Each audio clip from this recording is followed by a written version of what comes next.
ஃப்ரெண்ட்வுட்ஸ் நேயர்களுக்கு election date announce பண்ண உடனேயே எங்க தலைவர் வீதி வீதியா தெரு தெருவா பகுதி பகுதியா மாவட்டம் தோறும் பிரச்சாரம் செய்வாரு அப்படின்னு ஆதவர்ஜுனா சொன்னாரு.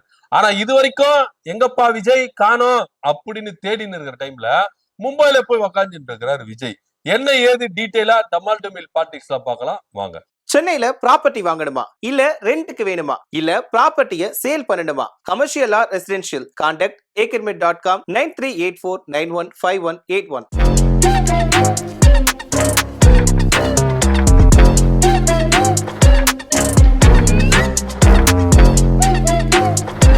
பொதுவா எலெக்ஷன் டேட் அனௌன்ஸ் பண்ண உடனேயே ஒவ்வொரு கட்சியும் என்ன பண்ணுவாங்க, வேட்பாளர்களை அனௌன்ஸ்மெண்ட் பண்ணிட்டு என்ன பண்ணுவாங்க, பிரச்சாரங்களுக்கு போயிருவாங்க.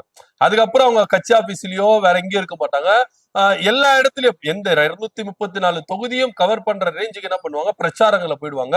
ஃபுல் அண்ட் ஃபுல் ரவுண்ட்ஸ்ல தான் இருப்பாங்க எலெக்ஷன் டேட் வர வரைக்கும். அது வரைக்கும் பாத்தீங்கன்னா அவங்க ஃபுல் அண்ட் ஃபுல் என்ன பண்ணுவாங்க, எல்லா கட்சியும் சின்ன சின்ன அமைப்புகளா இருந்தாலும் பெரிய பெரிய கட்சிகளா இருந்தாலும் எல்லாரும் பிரச்சாரங்களுக்கு மேற்கொண்டு போயிடுவாங்க. ஆனா புதுசா கட்சி ஆரம்பிச்ச தமிழக வெற்றி கழக தலைவர் விஜய் மட்டும் பிரச்சாரங்களை எப்படி மேற்கொள்வார் அப்படின்ற ஒரு பெரும் கேள்வி எல்லார் மத்தியிலும் இருந்தா செய்தது. ஏன் அப்படின்னு பாத்தீங்கன்னா, விஜய் அவர்கள் கட்சி ஆரம்பிச்ச உடனே ரசிகர் மத்தியில பெரும் வரவேற்பு இருந்தது. விஜய பாக்குறதுக்குன்னே பல கூட்டங்கள் என்ன பண்ணுச்சு வந்துச்சு. அது கட்சியை தாண்டி விஜய பாக்கணும்பா, அவர் ஒரு ஹீரோ, இது வரைக்கும் பொது வெளியில வந்தது இல்லை, இப்ப வராரு, நம்ம தெருவுக்கு வராரு, நம்ம மாவட்டத்துக்கு வராரு, நம்ம தொகுதிக்கு வராரு அப்படின்ற ஒரே காரணத்துக்காக எல்லாருமே என்ன பண்ணாங்கன்னா விஜய பாக்கிறதுக்கு வந்தாங்க. இதனுடைய விளைவு என்னவா இருந்தது அப்படின்னு பாத்தீங்கன்னா, கரூர்ல 41 பேர் இறந்தாங்க அப்படின்றதுதான் இதனுடைய விளைவா இருந்தது. அதுக்கப்புறம் விஜய் அவர்கள் கொஞ்சம் கொஞ்சமா தன்னுடைய மக்கள் சந்திக்கிற கூட்டத்தை என்ன பண்ணாரு, கொஞ்சம் கட்டுப்பாடுகளை போட்டு என்ன பண்ணாரு, சந்திக்க ஆரம்பிச்சாரு. இது கோர்ட்டே தலையிட்டு என்ன பண்ணுச்சு, எல்லா கட்சிக்கும் விஜய் அவரால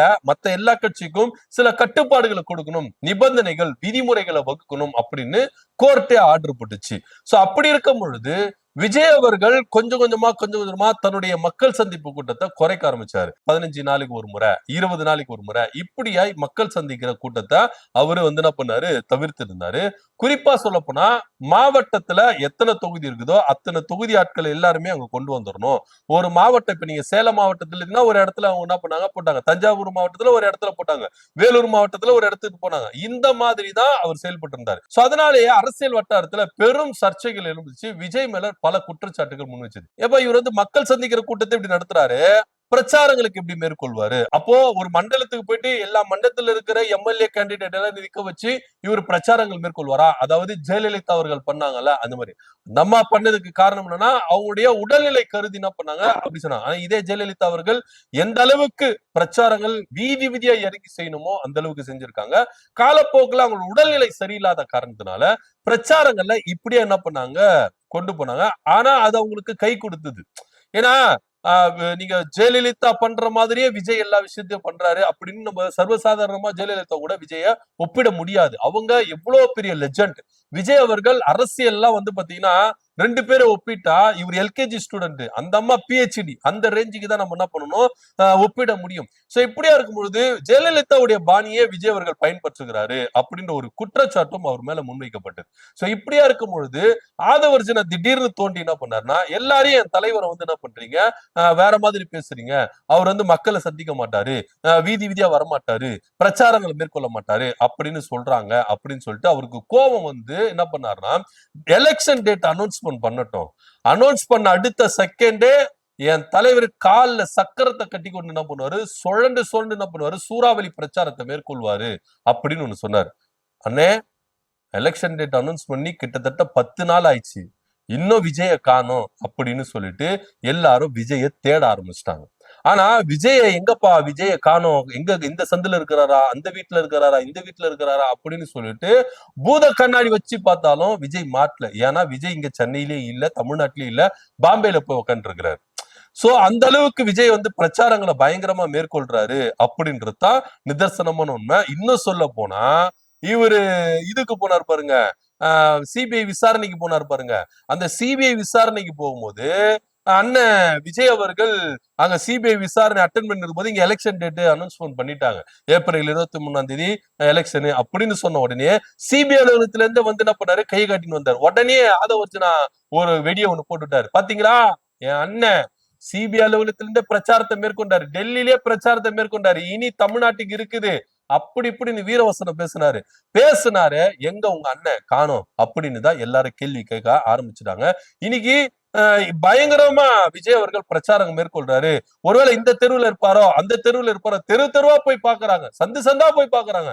ஆனா எங்கேயுமே காணோம். எப்ப தேடுறது வேஸ்ட். அவர் இங்க இல்லவே இல்ல, பாம்பேல இருக்கிறாரு. எதுக்கு நீங்க போய் தேடிட்டு போய் வீட்டுல போயிட்டு ரெஸ்ட் எடுங்க, ஜூஸ் குடிச்சிட்டு ரெஸ்ட் எடுங்க அப்படின்னா. ஏன்னா இன்னைக்கு எல்லா கட்சிகளும் என்ன பண்ணிட்டாங்க, மும்முரமா தேர்தல் பணிகள்ல இறங்கிட்டாங்க. ஆனா விஜய் இன்னமும் தேர்தல் பணிகள்ல இறங்கல.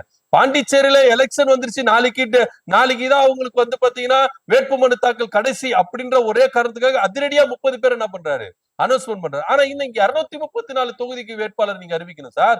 ஆனா இன்னமும் நீங்க அதிகாரப்பூர்வமா அறிவிக்காம இருக்கீங்களே, ஏன், எதுக்கு அப்படின்ற ஒரு கேள்வி எல்லார் மத்தியிலும் இருக்கு. உச்சேதமா ஒரு பட்டியலை நீங்க கொடுக்குறீங்க, ஆனா அதிகாரப்பூர்வமா அபிஷியலா லெட்டர் பேட்ல நீங்க வச்சு கொடுத்தீங்களா அப்படின்னா கிடையவே கிடையாது.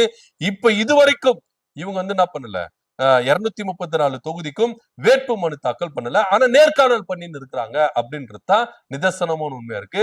ஆதவர்ஜனா சொல்றது எல்லாமே பொய் தான் சார். அவர் பேச்சை நம்ப கூடாது. அவர் ஆளுதான் வளர்ந்து இருக்கிறாரு, ஆனா பேச்சுல இன்னும் வளரல. அவர் பேச்சுல உண்மை தன்மை இல்ல. சொல்றதெல்லாம் போற போக்குல அடிச்சு விட்டு போடுறாரு, பொய்களா சொல்லி சுத்தின்னு இருக்காரு. எப்பதான் சார் உண்மையை பேசுவீங்க அப்படின்னு எல்லாரும் பொதுவெளியில கேள்வி கேட்க ஆரம்பிச்சிட்டாங்க. உங்க தலைவர் விஜய் அவர்கள் டேட் அனௌன்ஸ் பண்ண உடனே வெளியே வருவாரு, பிரச்சாரங்களை மேற்கொள்வாரு. இதுவரைக்கும் எத்தனை தொகுதியை கவர் பண்ணி இருக்கிறாரு உங்க அண்ணன் அப்படின்ற லிஸ்ட கொடுங்க அப்படின்னு கேட்டாலும் அதெல்லாம் தர முடியாது அப்படின்னு சொல்லுவாரு. ஏன்னா பண்ணவே இல்லை அப்படின்றதுதான் நிதர்சனமான உண்மையா இருக்கு. இப்படியா இருக்கும் பொழுது 134 தொகுதி கவர் பண்ணுவாரு அப்படின்ற ஒரு பெரிய கேள்வி இருக்கு. இது இப்படி போயிட்டு இருக்கிற டைம்லயே ஒரு குரூப் என்ன பண்ணிருக்கு, எங்களுக்கு விஜய் எல்லாம் வர தேவையில்ல, அவர் முகம் மட்டும் போதும், அந்த முகம் எங்களை என்ன பண்ணும், ஜெயிக்க வைக்கும் அப்படின்னு சொல்லி பல தற்கொலைகள் என்ன பண்றாங்க, இப்போ விஜய் ஃபேஸ் மட்டும் போதும், அவர் வரணும்னு அவசியம் கிடையாது அப்படின்னு ஒரு கூட்டம் என்ன பண்ணிருக்கு சொல்லிட்டு திரிஞ்சுட்டு இருக்கு. ஆக மொத்த விஜயனுடைய சுயரூபம் கொஞ்சம் கொஞ்சமா வெளியே வந்துருச்சு. இங்க தேர்தல் டேட் அனௌன்ஸ்மெண்ட் பண்ணியாச்சு, தேர்தல் வேலைகள் தலைக்கு மேல இருக்கு. இதெல்லாம் விட்டுட்டு அட்லியோட வீட்டு பங்கனுக்கு என்ன பண்றாரு, போறாரு. இப்ப அது ரொம்ப முக்கியமா அப்படின்னு ஒரு கேள்வி இருக்குல்ல சார். இங்க வேலைகள் அதிகமா இருக்கு. இங்க இன்னும் வேட்பாளர் இறுதி பட்டியல் நீங்க இன்னும் சப்மிட் பண்ணவே இல்ல. ஆனா நீங்க என்ன பண்றீங்க, அங்க போயிட்டு ஃபங்க்ஷன் அட்டென்ட் பண்றீங்க. ஏன் சார் உங்களுக்கு அப்படின்னு பல பேர் என்ன பண்றாங்க, கேள்வி மேல கேள்வி கேட்டு இருக்காங்க. விஜயோடைய சுயரூபம் எல்லாமே, அவர் பாத்தீங்கன்னா சுயநலங்க. உண்மையிலேயே விஜய்க்கு பொது நலம் கிடையாது, சுயநலம். தனக்கு மீறினதுதான் மத்தவங்களுக்கு எல்லாருக்குமே அப்படின்ற ஒரு ரேஞ்சில் அவருக்கு இருக்கிறாரு. சோ அதனால அவர் வேலைகளை அவர் ஃபர்ஸ்ட் பார்த்துப்பாரு, பர்சனல் வேலைகள்லாம் அவர் ஃபர்ஸ்ட் பார்த்துப்பாரு. அதுக்கப்புறம் தான் அவர் அரசியல் வேலைகளை பார்ப்பாரு, மக்கள் வேலைகளை பார்ப்பாரு. இப்பவே நீங்க இப்படி இருக்கீங்களே, நாளைக்கு உங்களை முதலமைச்சரா உட்கார வச்சுட்டா உங்களுக்கு பர்சனல் வேலை என்னவோ அதை தானே பார்க்க போவீங்க, மக்களுடைய பிரச்சனையா பார்ப்பீங்க, மக்களுக்கு என்ன தேவை அதான பார்ப்பீங்க. இல்ல உங்களுக்கு என்ன போக்கஸ்டோ அதுதான் நீங்க என்ன பண்ணுவீங்க, பார்த்துட்டு போவீங்க. ஆக மொத்த இவங்களுக்கு மக்கள் மேலேயோ மக்கள் நலன் மேலேயோ அக்கறையே கிடையாது. இவங்களுக்கு என்ன தெரியுமா ஒரு மெத்தனம், எப்படியும் ஆப்டர் எலெக்ஷன் நம்ம பாஜக கூட கூட்டணி வைக்க போறோம், நம்ம ஜெயிச்சால பாஜக தான் என்ன பண்ண போகுது, ஆள போகுது. சோ அதனால நம்ம ஃப்ரீயா இட்டுருவோம், எதுக்கு நம்ம தேவையில்லாம தலைவலியை போட்டு இது பண்ணிக்கணும். அதனால போற போக்குல நம்ம என்ன பண்ணுவோம், அப்படியே போயிட்டு இருப்போம் ராசா அப்படின்ற ரேஞ்சுக்கு விஜய் அவர்கள் ஒரு ஏனாதானமா சுத்தின்னு இருக்கிறாரா அப்படின்னு கூட எல்லாருக்கும் கேள்வி எழும்பதான் செய்யுது. ஆக மொத்த இங்க விஜய்க்கு முட்டு கொடுக்குறவங்க பல பேர் இருந்தாங்க. ஆனா விஜயனுடைய சுயரூபம் தெரிஞ்ச பிறகு இன்னைக்கு எல்லாருமே என்ன பண்றாங்க, விலகிட்டாங்க. விஜய நம்புறது வேஸ்ட், விஜய தூக்கி பிடிச்சா, விஜய்க்கு முட்டி கொடுத்தா நமக்கு தான் அடி மேல அடி வாங்குவோம், அதனால அவருக்கு எதுக்குப்பா முட்டு கொடுக்கணும், அவர் போற போக்குலயே நம்ம போயிடலாம், அவர் எப்போ நம்மளுக்கு அதிரடி இது பண்றோம் அப்ப நம்ம இது பண்ணிக்கலாம், அது வரைக்கும் அவர் போற போக்குலயே போய்க்கலாம் அப்படின்னு சொல்லிட்டுதான் பல பேர் என்ன பண்ணிட்டாங்க, பேக் அடிச்சுட்டு என்ன பண்ணிட்டாங்க, வெளியே வந்துட்டாங்க. இன்னமும் ஆதவர்ஜனா போன்றவர் மட்டும்தான் பொதுவெளியில பேசிட்டு இருக்கிறார். புசி ஆனந்தோ, நிர்மல் குமாரோ, ராஜ்மோகனோ மற்றும் யாருமே பேசுனதில்ல. விஜய் சம்பந்தப்பட்ட விஷயங்கள் எல்லாமே ஆதவர்ஜனா தான் பொதுவெளியில பேசுறாரு. அவர் பேசுறது எல்லாமே விஜய்க்கு ஆப்போசிட்டா போயிருது, சர்ச்சைகளை உண்டாக்குது, குளறுபடிகளை உண்டாக்குது, பிரச்சனைகளை உண்டாக்குது அப்படின்றதுதான் நிதர்சனமான உண்மையா இருக்கு. ஆதவர்ஜனா சொன்ன மாதிரி விஜய் தெருவா வீதி வீதியா தொகுதியா இறங்கி பிரச்சாரம் பண்ணுவாரு எலெக்ஷன் டேட் அனௌன்ஸ் பண்ண உடனே அப்படின்னாரு. ஆனா எலெக்ஷன் டேட் அனௌன்ஸ் பண்ணி கிட்டத்தட்ட ஒரு 10 நாள் ஆயிருச்சு, இன்னமும் அண்ணனை காணோம் அப்படின்னு சொல்லிட்டு எல்லாரும் தேடிட்டு இருக்காங்க. அவர் வெயிலுனால ஆகாது அப்படின்னு பல பேர் சொல்றாங்க. அவருக்கு எப்பவுமே கேரவன்ல இருக்கணும், ஏசி இருக்கணும், வெயிலே அவருக்கு ஆகாது, இறங்கி வரணும், மக்களை சந்திக்கணும், மக்களுக்காக நிக்கிற மக்கள் தான் என் உயிர், நான் தான் தமிழ்நாட்டு மக்கள் தான் நானு அப்படின்னு சொல்ற விஜய் இறங்கி வரணும். காத்து, மழை, வெயில் அதெல்லாம் பார்க்கவே கூடாது. இறங்கி வந்து மக்களோட மக்களா நின்னாதான் அவர் ஒரு நல்ல தலைவர் அப்படின்னு மக்கள் சொல்றாங்க. ஆனா சொகுசு வாழ்க்கையிலேயே இருந்துட்டு ஏசிலேயே வந்துட்டு ஏசிலேயே போவேன், நான் மக்களை தூரத்துல இருந்தா சந்திப்பேன், நான் என்ன பண்ணுவேன், ஒரு மாவட்டத்துக்கு வருவேன், எல்லா எம்எல்ஏ கேண்டிடேட் நிக்கணும், நான் வந்து சொகுசா என்ன பண்ணுவேன், ஏசில நின்று போயிடுவேன், நீங்க எக்கேடு கட்டுனா போங்க அப்படின்னு சொல்றவன் நல்ல தலைவனா அப்படின்னு ஒரு பெரிய கேள்வி இருக்கு. ஆனா என்னதான் இருந்தாலும் ஆதவ அர்ஜுனா இருக்கிற வரைக்கும் விஜய யாரும் டேமேஜ் பண்ண முடியாது. ஏன்னா அவர் மட்டும் தான் டேமேஜ் பண்ணுவாரு அப்படின்றதுல எந்த வித மாற்று கருத்துல டிவிக்கில இருந்து இந்த பெரும் குற்றச்சாட்டு எழும்பி இருக்கு. விஜய யாரும் வெளியில இருந்து டேமேஜ் பண்ண தேவையில்லையா, ஆதவ அர்ஜுனா ஒருத்தர் போதும் விஜய டேமேஜ் பண்றதுக்கு. அதனால அவர் எது பேசினாலும் விஜய்க்கு அது பிரச்சனையில தான் முடியும், ஆப்புல தான் போய் முடியும் அப்படின்ற ரேஞ்சுக்கு டிவிகே காரங்க என்ன பண்றாங்க, பேச ஆரம்பிச்சிட்டாங்க. சோ பொறுத்திருந்து பார்க்கலாம். விஜய் அவர்கள் எலெக்ஷன் டேட் அனௌன்ஸ் பண்ண உடனே பொதுவெளிக்கு வருவாரு, வீதி வீதியா வருவாரு, தெரு தெருவா வருவாரு, தொகுதி தொகுதியா வருவாரு பிரச்சாரம் பண்றதுக்கு அப்படின்னு ஆதவ அர்ஜுனா சொன்னாரு. டேட் சொல்லியே 10 நாள் ஆகுது, இன்னும் அவர் எப்போ வருவாரு அப்படின்றத பொறுத்திருந்து பார்க்கலாம். இதை பத்தியோட கருத்து என்ன அப்படின்னு கீழே கமெண்ட் பண்ணுங்க. நன்றி, வணக்கம்.